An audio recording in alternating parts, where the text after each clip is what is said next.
मैं हूं आपका दोस्त विजय और आज की इस नए ट्रेनिंग वीडियो में आपका बहुत बहुत स्वागत करता हूं। जी हां, आपने देख लिया होगा आज मैं 25 मोस्ट एक्सपेक्टेड प्रमोशन एग्जाम के लिए जो क्वेश्चन लेके आ रहा हूं बैंक प्रमोशन एग्जाम में। ये जो वीडियो है उन साथियों के लिए काफ़ी मददगार होने वाला है जो आने वाले प्रमोशन एग्जाम में भाग ले रहे हैं। मुझे पता है आपके पास मटेरियल आ गया है, आप लोग खूब मेहनत भी कर रहे हैं और खूब पढ़ाई कर रहे हैं। जी हाँ, मैं आपकी सफलता की शुभकामनाएं करता हूं। लेकिन साथ ही साथ मैं आज आपके पास लाया हूं एक प्रैक्टिस सेट। अगर ये 10 से 15 मिनट आप इस वीडियो में बने रहेंगे तो आपको प्रैक्टिस हो जाएगी, आपका अभ्यास हो जाएगा। तो डेली मैंने ये सोचा है कि एक वीडियो लेके आऊँ आपके पास जिससे एक 25 क्वेश्चन का सेट होगा और इसके साथ मेरे साथ आप प्रैक्टिस कर पाएंगे। जी हाँ, आज आइए मेरे साथ भी एक प्रैक्टिस करिए तो आपका बढ़िया तैयारी हो जाएगा।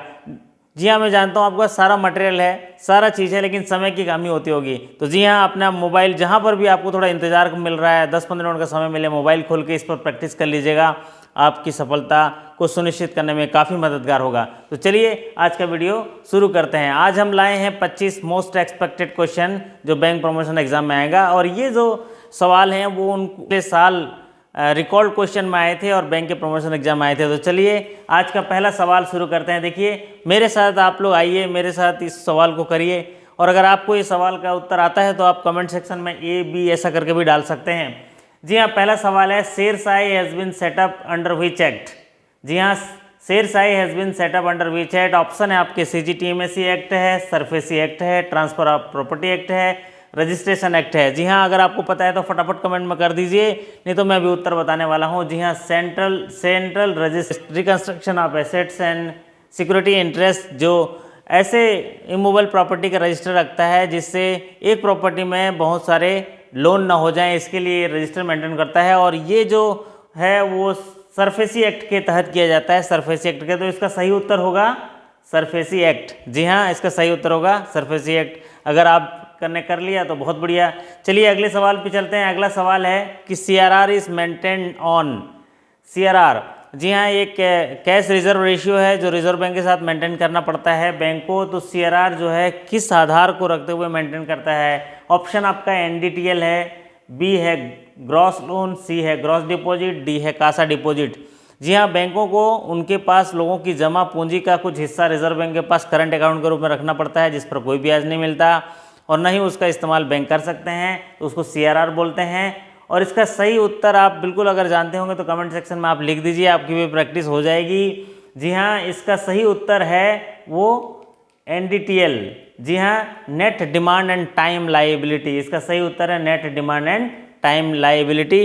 इसके आधार पर CRR मेंटेन किया जाता है। चलिए चलते हैं अगले सवाल पे। अगला सवाल है कि under agri clinic scheme the maximum loan limit for individual in the case of extremely successful individual project. जी हाँ, एग्री क्लिनिक बिजनेस के स्कीम में मैक्सिमम लोन एलिजिबिलिटी कितना है अगर वो एक्सट्रीमली सक्सेसफुल है इंडिविजुअल के केस में? तो जी हाँ, आपके ऑप्शन है 10 लाख, 20 लाख, 25 लाख और 50 लाख। अगर आपको आता है तो कमेंट सेक्शन में कर दीजिए, हमारे साथ करते जाइए प्रैक्टिस, आपका प्रैक्टिस भी हो जाएगा। जी हाँ, इसका सही उत्तर है, इसका आप देखेंगे इसका सही उत्तर है 25 लाख रुपए, 25 लाख रुपए। जी हाँ, अंडर एग्रीकल्चर स्कीम में, अगर एग्रीकल्चर स्कीम में नॉर्मली 20 लाख मैक्सिमम लोन है, लेकिन एक्सट्रीमली सक्सेस पूछा गया, एक्सट्रीमली सक्सेसफुल इंडिविजुअल में 25 लाख, अगर 5 लोगों के ग्रुप के साथ है तो मैक्सिमम 1 करोड़। तो यहाँ सही उत्तर क्या होगा? 25 लाख। तो चलिए अगले सवाल पे चलते हैं। सवाल नंबर 4, unspent foreign currency can be retained up to 90 days, 180 days, 365 days, 2 year. जी हाँ, विदेशों से आया हुआ पैसा अगर आपके पास खर्च नहीं हुआ तो कितने दिनों तक आप अपने पास रख सकते हो, ये सवाल है। और इसका सही उत्तर अगर आपको पता है तो आप जरूर कमेंट सेक्शन में लिख लीजिए, लेकिन मैं यहाँ बताना चाहूँगा इसका सही उत्तर है 180 days. Within 180 days unspent foreign currency को जमा करना होता है, लेकिन $2000 तक आप अपने पास रख सकते हैं। जी हाँ, चलिए चलते हैं अगले सवाल पर। और ये रहा अगला सवाल आपकी स्क्रीन पर। बैंकिंग इज डिफाइंड इन, मतलब बैंकिंग जो है किस एक्ट में डिफाइन किया गया है? ऑप्शन है BR act 5B, BR act 5N, RBI act 5B, RBI act 5N। जी हाँ, बैंकिंग की डेफिनेशन कौन से एक्ट में दी गई है? जी हाँ, इसकी डेफिनेशन दी गई है बैंकिंग रेगुलेशन एक्ट 1949 5B में। तो सही उत्तर होगा 5BA, सही उत्तर होगा। अगर आपने सही कर लिया है तो आपको बधाई हो बहुत। अगला सवाल है सवाल number 6, minimum deposit to open BSBDA account is, basic saving bank account खोलने के लिए मिनिमम डिपॉजिट कितना होता है? आपका ऑप्शन है नील, 100 रुपये, 250 रुपये, 500 रुपये। जी हाँ, आप बताइए कि बेसिक सेविंग बैंक अकाउंट खोलने के लिए कितने रुपए का मिनिमम डिपॉजिट है। और यहाँ पर आपका सही उत्तर होने वाला है नील, इसके लिए कोई मिनिमम जमा करने की ज़रूरत नहीं है। जी हाँ, बहुत अच्छा कर रहे हैं आप लोग, इतना बढ़िया सीखते भी जा रहे हैं। और अगर आप मेरे साथ प्रैक्टिस भी कर रहे हैं तो आप कमेंट में अपना उत्तर मेरे बोलने से पहले भी लिख सकते हैं। अगला सवाल, सवाल नंबर 7 लेते हैं। आपके मोबाइल स्क्रीन पर देखिए सवाल आ गया है, आपके मोबाइल स्क्रीन पर आप पढ़ सकते हैं कि maximum compensation as a award in banking ombudsman scheme, maximum compensation as a award in banking ombudsman scheme, और उसके ऑप्शन है 1 लाख, 2 लाख, 10 लाख, 20 लाख। जी हैं, बैंकिंग ओम्बुड्समैन में, बैंकिंग लोकपाल में अगर कोई कंप्लेन करता है तो बैंकिंग लोकपाल उसको कितने रुपए का मैक्सिमम अवार्ड दे सकते हैं। और अगर आपको सही उत्तर पता है तो ऑप्शन में बी, ए जो भी जानते हैं सही उत्तर लिख दीजिए। और यहाँ पर जो सही उत्तर है वो है 20 लाख। जी हाँ, ये बहुत इंपॉर्टेंट क्वेश्चन है, इसलिए क्योंकि पहले ये 10 लाख था, इसको रिवाइज करके भी 20 लाख कर दिए हैं, तो यहाँ पर सही उत्तर होगा 20 लाख। चलिए चढ़ते हैं अगले सवाल की ओर। सवाल नंबर 8, आपके मोबाइल स्क्रीन पर सवाल नंबर 8 है। देखिए, पारी पासु चार्ज क्या है? जी हाँ, व्हाट इज पारी passu charge? Pari passu charge is a fix charge, is a floating charge, government charge, charge in favour of many creditor on equal footing. Pari passu charge क्या है? जी हाँ, पारी पासु चार्ज क्या है आपको बताना है। अगर आपको पता है तो आप कमेंट जरूर कर दीजिए। मैं यहाँ आपको बताना चाहूँगा पारी passu charge. Pari passu charge ऐसे लोन में लगाया जाता है जिनमें एक व्यक्ति को अनेक सारे बैंक लोन मिल के लोन दिए रहते हैं, जिसको कंसोर्टियम फाइनेंस बोलते हैं। ऐसे में चार्ज क्रिएट होता है जब मैनी क्रेडिटर होते हैं और उनको चार्ज जो होता है उनके अमाउंट के आधार पर प्रोरेटा बेस पे होता है। तो इसका सही उत्तर होगा D, charge in favour of many creditor on equal footing. जी हाँ, अगले सवाल पे चलते हैं। सवाल नंबर 9, if garnishee order is receive without description of amount, if garnishee order is received without description of amount, अगर गार्नेसी ऑर्डर प्राप्त हुआ है और उसमें कोई अमाउंट का जिक्र नहीं है तो क्या करना चाहिए? क्या फुल अमाउंट अटैच कर देना चाहिए? पहला ऑप्शन है। दूसरा, ask clarification immediately from court regarding amount, clarification के लिए कोर्ट को पूछना चाहिए। तीसरा है, account not to be attach till clarity about the amount, नहीं अटैच नहीं करना चाहिए जब तक क्लियर ना हो जाए कि अमाउंट कितना है। और issue a notice to customer about the order and amount, customer को एक नोटिस इशू करेंगे। जी हाँ, तो इसका उत्तर क्या होगा? इसका सही उत्तर होगा कि अगर गार्नेसी ऑर्डर प्राप्त हुआ है और उसमें कोई अमाउंट का जिक्र नहीं है तो खाते में लगा हुआ पूरा अमाउंट जो है अटैच हो जाएगा। तो आपका सही उत्तर हो गया ए। चलिए बढ़ते हैं सवाल नंबर 10 की ओर। सवाल नंबर 10 आपके मोबाइल स्क्रीन पर है। जी हाँ, maximum amount of claim that can be filed in लोक अदालत, maximum amount of claim that can be claim in लोक अदालत 10 लाख, 20 लाख, 5 लाख, 2 लाख। जी हाँ, आपका सही उत्तर, आप अगर उत्तर पता है तो आप सही उत्तर वहाँ भी कर सकते हैं मेरे साथ साथ, लेकिन इसका सही उत्तर है 20 लाख रुपए तक के जो केसेस हैं लोक अदालत में सेटल किए जा सकते हैं। तो आपका उत्तर होगा 20 लाख। आप याद रख लीजिए, 20 लाख लोक अदालत में मैक्सिमम सेटलमेंट होगा। अगला सवाल आपके मोबाइल स्क्रीन पर ये रहा, bullion dealer are categorize in as per KYC guideline. Bullion dealers जो होते हैं वो किस रिस्क में कैटेगराइज होते हैं KYC गाइडलाइन के हिसाब से? ऑप्शन है high risk, medium risk, low risk, moderate risk. जी हाँ, जो बुलियन डीलर्स हैं जो वो किस रिस्क में शामिल होते हैं? तो यहाँ आपका उत्तर होगा बुलियन डीलर्स को हाई रिस्क में रखा गया है। जी हाँ, हाई रिस्क में रखा गया, तो आपका उत्तर होगा ए। जिन्होंने कर लिया उनके लिए बहुत बढ़िया, उनके लिए जोरदार लाइक है। अगला क्वेश्चन है क्वेश्चन नंबर 12 आपके स्क्रीन पर देखिए मोबाइल स्क्रीन पर कि maximum project cost for business service sector under PMEGP scheme. जी हाँ, PMEGP योजना के तहत मैक्सिमम प्रोजेक्ट कास्ट कितना होगा सर्विस सेक्टर का अगर यूनिट है? प्रधानमंत्री एम्प्लॉयमेंट जनरेशन प्रोग्राम में maximum investment, maximum project cost कितना होगा सर्विस सेक्टर में? तो आपके ऑप्शन है 20 लाख, 25 लाख, 10 लाख, 5 लाख। जी हाँ, फटाफट कर डालिए, बहुत सरल सा सवाल है। अगर आपको आता है तो आप कमेंट में उत्तर लिख लीजिए। और इसका सही उत्तर है 10 लाख। जी हाँ, PMEGP में अगर सर्विस सेक्टर का है तो मैक्सिमम प्रोजेक्ट कास्ट 10 लाख, और अगर PMEGP में मैन्युफैक्चरिंग सेक्टर का है तो मैक्सिमम प्रोजेक्ट कास्ट 25 लाख होना चाहिए, तभी इसमें फाइनेंस होता है। बढ़ते हैं अगले सवाल की ओर। कैश पेमेंट ऑफ, सवाल नंबर 13 आपके स्क्रीन पर, cash payment of ₹20,000 and above in case of FDR is restricted under which act. कौन से इनकम टैक्स के कौन से नियम के अनुसार 20,000 से ज़्यादा का जो पेमेंट है FDR में नहीं कर सकते? तो ये ऑप्शन है आपके IT act under section 269T, IT act under section 296T, RBI act under section 269, BR act under section 269T। तो इसमें सही उत्तर होगा आपका IT act under section 269T, आपका सही उत्तर होगा A। जी हाँ दोस्तों, मैं उम्मीद करता हूँ कि आपको ये अच्छा लग रहा होगा। ये टेस्ट मेरे साथ आप कर रहे होंगे, अगर कर रहे होंगे तो आपके स्मृति पटल पे ये आ रहा होगा उत्तर, और अगर ये हूबहू आया तो आपको निर्णय लेने में बहुत सुविधा होगी, आप फटाफट कर पाएंगे। तो चलिए बढ़ते हैं अगले सवाल की ओर। अगला सवाल है सवाल नंबर 14, व्हाट इज शिशु।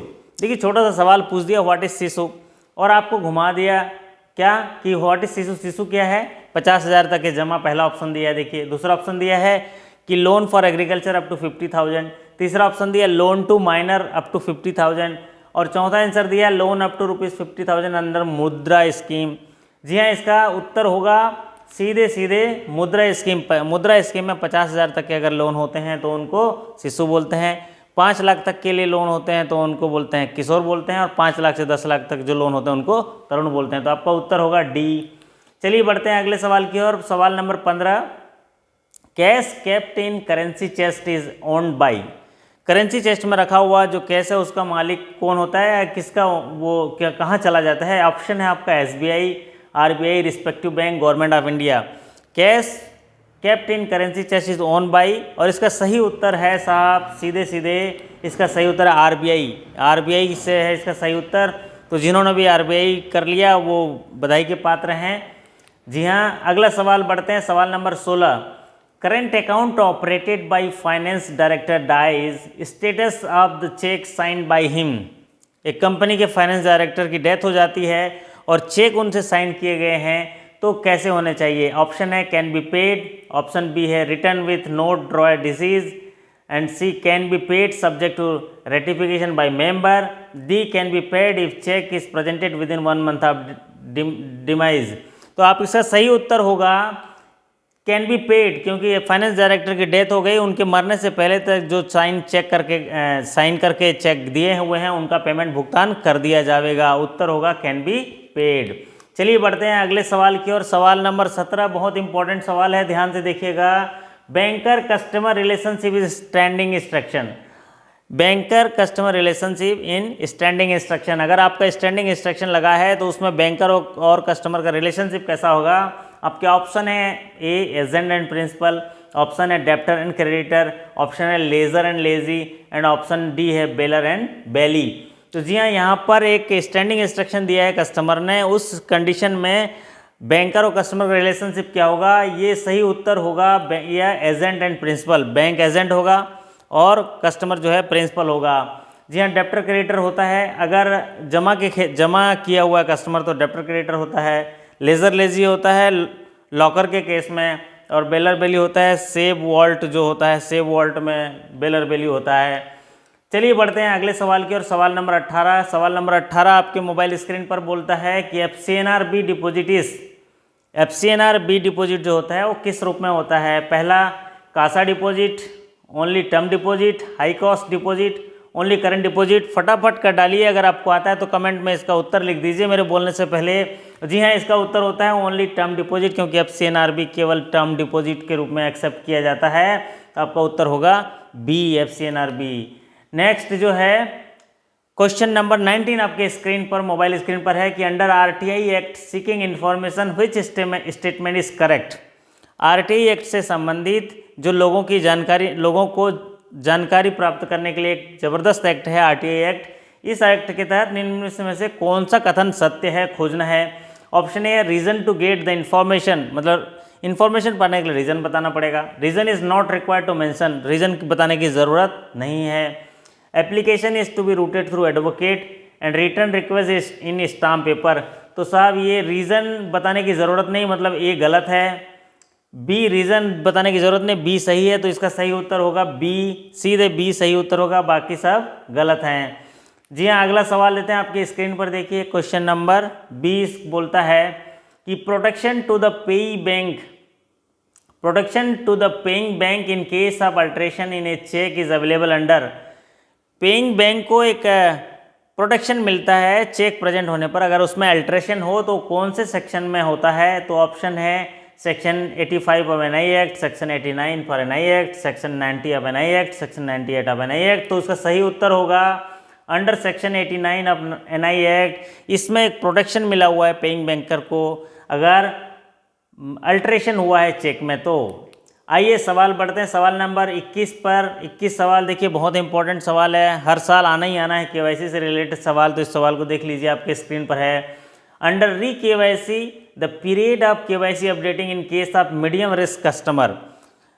री केवाईसी अगर मीडियम रिस्क में आते हैं आपके कस्टमर तो उनकी री केवाईसी कितने सालों में की जाती है? और ऑप्शन है आपके 2 साल, 5 साल, 8 साल और 10 साल। और फटाफट इसका उत्तर अगर आपको पता है तो ऑप्शन में लिख दीजिए क्वेश्चन नंबर 21। और अगर आपका लगता है कि उत्तर सी है तो सी लिख दीजिए, डी है तो डी लिख दीजिए। और यहाँ पर मैं बताने वाला हूँ आपको उत्तर, और इसका उत्तर है सी। जी हाँ, अगर मीडियम रिस्क कस्टमर है तो उसका री केवाईसी 8 साल में होता है, अगर हाई रिस्क कस्टमर है तो उसका री केवाईसी 2 साल में होता है, और अगर लो रिस्क कस्टमर है तो उसका री केवाईसी 10 साल में होता है। तो चलिए बढ़ते हैं अगले सवाल की ओर। अगला सवाल आपके स्क्रीन पर देखिए क्या है कि agency which purchases NPA from the bank is called. ऐसे एजेंसियां जो बैंकों से एनपीए खरीदती हैं उन्हें क्या कहा जाता है? ऑप्शन इस प्रकार हैं, asset recovery company, asset reconstruction company, asset rehabilitation company, NPA recovery company. जी हाँ, ऐसी कंपनियां जो बैंकों से एनपीए खरीदती हैं उन्हें कहते हैं, और इनका सही उत्तर है एसेट रिकंस्ट्रक्शन कंपनी, जिसको एआर से भी बोलते हैं। तो ये एसेट रिकंस्ट्रक्शन कंपनी आप देख लीजिए, एसेट रिकंस्ट्रक्शन कंपनी आपका सही है कि नहीं सही है। अगला सवाल बढ़ते हैं, सवाल number 23। Maximum deposit in PPF account in a financial year. अधिकतम जमा पीपीएफ अकाउंट में एक वित्तीय वर्ष में कितना कर सकते हैं? और आपके ऑप्शन है 50,000, 1 लाख, 1.5 लाख और 5 लाख। मैं तो बोलता हूँ ये सवाल जरूर आता होगा आपको। फटाफट आप अगर आप मेरे साथ पर हैं तो आप इस पर लिंक में कमेंट कर दीजिए आपका उत्तर क्या है। तो यहाँ पर मैं उत्तर बताने वाला हूँ, इसका उत्तर है 1.5 लाख रुपये। मिनिमम आपको 500 रुपये करने हैं और मैक्सिमम एक साल में 1.5 लाख रुपए करने हैं पीपीएफ में। तो आपका सही उत्तर होगा 1.5 लाख रुपए। तो चलिए बढ़ते हैं अगले सवाल की ओर। सवाल number 24। When a farmer in addition to agriculture is engaged in rearing of farm stock it is called. अगर एक किसान खेती के अलावा अगर वो बीज के हिसाब इनका स्टॉक के लिए भी काम कर रहा है तो उसको कौन सी फार्मिंग कहते हैं? स्टॉक के लिए काम कर रहा है तो allied farming, mixed farming, joint farming, integral farming, integrated farming. तो इसका सही उत्तर अगर आपको पता है तो आप बता दीजिए या आप मेरे साथ में करते चलिए। लेकिन मैं बता दूं आपका इसका सही उत्तर है, अगर कोई किसान खेती के अलावा और दूसरा काम कर रहा है engage in rearing of farm stock, तो इसको बोलते हैं मिक्स फार्मिंग बोलते हैं, इसको बोलते हैं मिक्स फार्मिंग।